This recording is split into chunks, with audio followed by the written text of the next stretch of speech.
Change your emotional response habits. This is probably the hardest part of mentalism.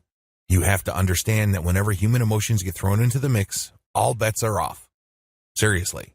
As I have mentioned in a previous video, people make up all sorts of rational-sounding justifications for the decisions they originally made out of impulse. Imagine that. People make a decision due to some sort of emotional trigger, but when asked about it, they come up with something reasonable sounding. Well, that's how a lot of people deal with emotions. Most people don't want to admit it, but we all have a trigger. And once we get emotionally triggered, we end up responding in a very predictable way. It's not unusual for people to think that this is just part of who they are. It's too easy to just chalk it all up to our personalities. But it's not really all that complicated. What could go wrong? Well, if you let your emotions get the better of you, it's easy to fly off the handle, say things that you will eventually regret, or, worse yet, do something that will harm your relationships, harm yourself, or land you in legal hot water. You can open a can of worms when you choose to let your emotions get the better of you as far as your actions go. Pick better emotional responses. As I've mentioned earlier in this training, you can change how you respond to triggers. This is crucial to mentalism. You don't have to fly off the handle. You don't have to break down and cry. You don't have to think it's the end of the world. You don't have to feel small, weak, and powerless. There are other emotional responses out there. Given the context, they might be way better. The best way to do this is to be intentional about it. Ask yourself, what state of mind am I looking for when it comes to my emotional responses? In other words, focus on the outcome instead of getting all caught up in the process. Here are just some common positive emotional responses to triggers. A sense of being in control. Instead of getting angry and then letting that anger produce a negative chain reaction with the person or people you're upset at, why not focus on getting the trigger to yield a sense of being in control? This is a very empowering feeling. Believe me, there's nothing more positive than finding yourself in the middle of a crowd where everybody seems to have lost their head, and you're the only person level-headed enough to see the big picture.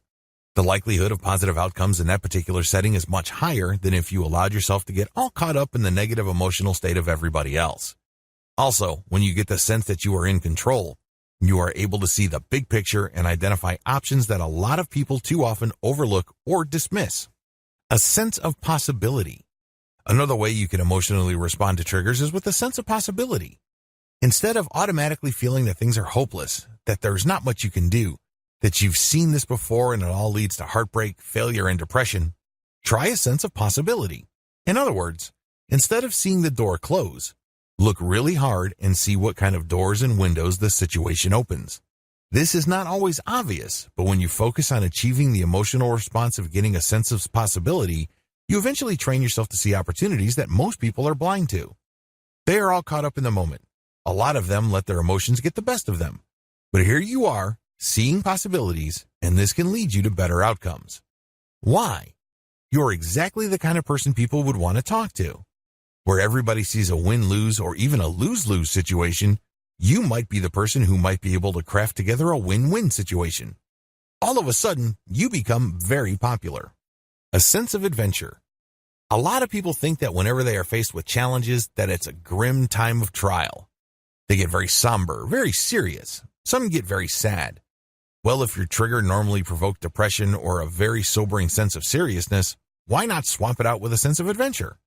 The problem with seeing challenges as a call to focused, quiet, heavy concentration is that it sucks all of the fun out of overcoming the challenge. You have to understand that challenges are simply puzzles. That's what they are. And the reason why a lot of people love playing puzzle games, trivia games, or strategy games is that there is a sense of adventure out there. There's a lot that's unknown. There are certain things that you do know, and you're basically left to connect the dots and make sense of what would otherwise be a chaotic and confusing situation. A lot of people automatically run away from this. A lot of people shrink from this. But it's a very empowering feeling when your sense of adventure gets triggered. Instead of automatically shrinking back, you're the first one to roll up your sleeves and try something new. Associate these mental and emotional states with your trigger. It's not going to be easy at first, but the more you do it, the more you can turn your situation around. Instead of certain triggers bringing out the very worst in you, allow those triggers to put you in a state of flow.